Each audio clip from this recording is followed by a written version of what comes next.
C'est quoi le fils de Yah? Le christianisme vous dira qu'il y a la Trinité, qu'il y a le Père, le Fils, le Saint-Esprit, c'est-à-dire 3 personnes qui forment un Dieu. On nous a toujours enseigné ça. Alors, c'est ce que nous allons essayer de voir.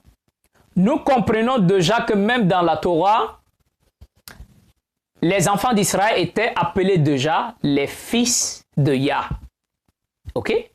Dans la Torah, Moïse fait reproche aux enfants d'Israël. Il dit, l'Éternel n'est-il pas votre Père? Ok? Alors nous continuons rapidement pour voir la définition du mot fils. C'est quoi l'expression fils de Yah? C'est Ben, qui vient de la racine Bana. Bana signifie former, façonner, engendrer un enfant. D'accord? Il y a 3 mots. Ça veut dire former, façonner, engendrer un enfant. Voilà la définition du mot Bana.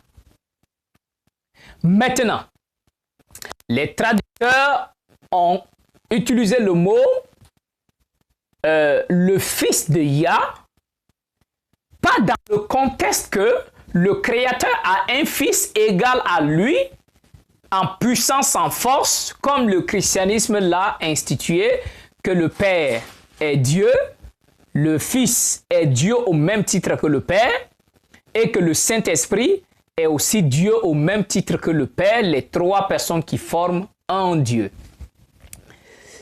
Alors, cette notion n'est pas reconnue dans la Torah, ni dans les Saintes Écritures. Mais le Mashiach est reconnu en Israël comme le Bana de Yah, c'est-à-dire le créé de Yah, le façonné de Yah.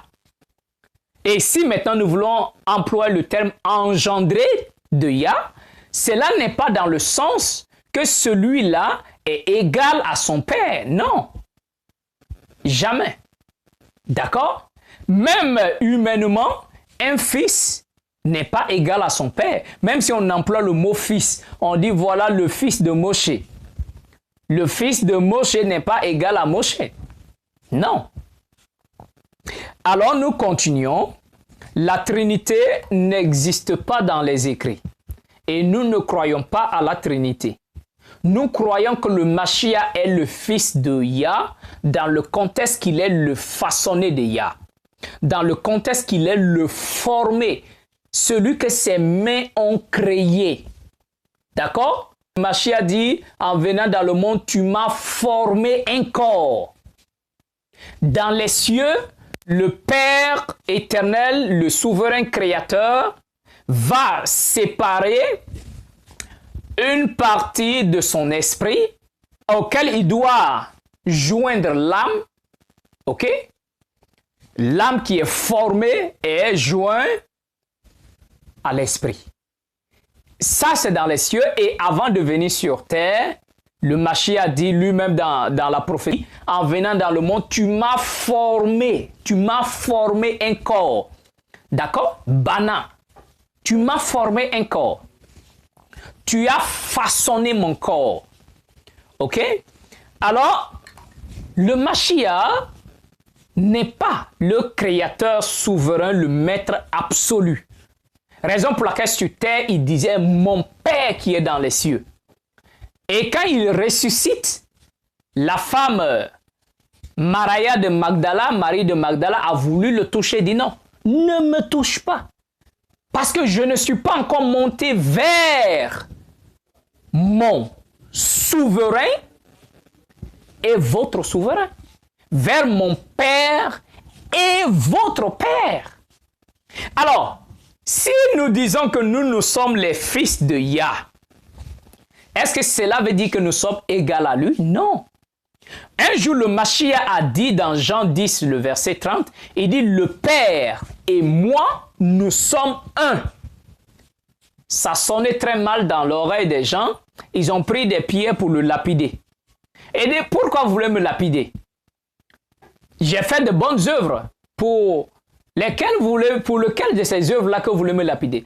Et il répliquait, nous ne te lapidons pas parce que tu as fait de bonnes œuvres, mais parce que toi qui es humain, tu te fais passer pour l'égal de Yah, l'égal du Tout-Puissant. Le Mashiach dit, ah, mais comment ça? Alors eux, dans leur tête, ils ont réfléchi, ils ont pensé immédiatement à la réaction que les chrétiens ont. Quand il dit « Je suis le fils de Yah », pour eux, ils ont compris qu'il était l'égal de Yah.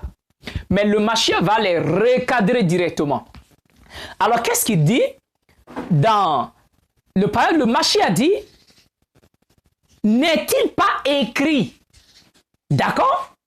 Dans votre Torah, dans la Torah, le Mashiach va ramener le peuple à la Torah. » Parce que la conception qu'il venait d'avoir quand il disait que je suis le fils de Yah, et le Mashiach voit que cette conception qu'ils ont eue là est erronée, n'est pas basée sur la Torah. Alors le Mashiach va les ramener à la Torah pour dire, n'est-il pas écrit dans la Torah que vous-même, vous êtes des souverains, c'est-à-dire des petits souverains, que le chrétien a traduit, vous êtes des dieux? Et si ceux à qui la parole du souverain est adressée, il les a qualifiés de petits souverains, il les a qualifiés de dieux, selon le chrétien. Alors, comment vous voulez me lapider parce que moi j'ai dit que je suis le fils de Yah? Mais vous-même, il a dit que vous êtes des petits souverains. C'est-à-dire vous êtes des souverains. Maintenant, comment ça vous choque quand je dis que moi aussi, je suis un souverain, le fils du souverain? Alors le Mashiach est en train de les recadrer pour les dire, au même titre que vous, la Torah vous a qualifié de souverain, par conséquent, les fils de Yah, c'est de la même façon que moi, je suis aussi un petit souverain, un fils de Yah. Shema Israël